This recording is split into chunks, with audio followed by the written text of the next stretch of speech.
කෝච්චිය trip එකක් යන්න ගොඩක් දෙනා ආසයි. ඉතින් ලෝකයේ දුම්රිය මාර්ග අතරින් දිගින් වැඩිම දුම්රිය මාර්ගය යන ආස නැත්තේ කවුද? මොකද්ද මේ ලෝකේ දිගම දුම්රිය මාර්ගය? ඒක තමයි ට්‍රාන්ස් සයිබීරියන් දුම්රිය මාර්ගය.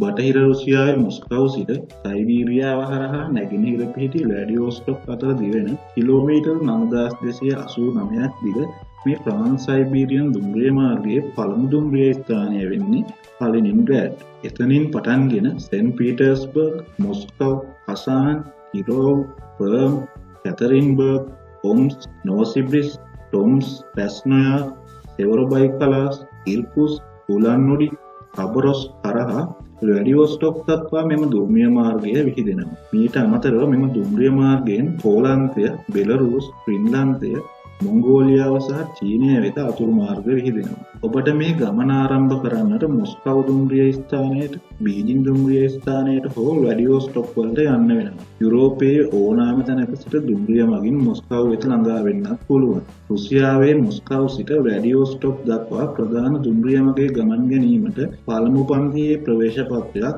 යූරෝ 1192ක්ද, දෙවනි පන්තියේ නම් යූරෝ 765ක්ද මිල වෙනවා. සම්පූර්ණ ගමනට දින 7ක කාලයක් ගත වෙනවා. පළමු පන්තියේ කැබින් එකක නිදන මැදිරිය දෙදෙනෙකු විසින් ෂෙයා කරගත යුතු වෙනවා. දෙවන පන්තියේ නම් 4 දෙනෙකු විසින් ෂෙයා කරගත යුතු වෙනවා. මේ දත්ත ඉදිරිපත් කළේ උදාහරණයක් විදියට. මේට වෙනස් අන්දමේ පහසුකම් සපයන දුම්රිය සේවාවන්ද මෙහි තිබෙනවා. ට්‍රාන්ස් සයිබීරියන් දුම්රිය මාර්ගය තැනීමේ කටයුතු පටන් ගන්නේ 1890 මාර්තු මාසයේ.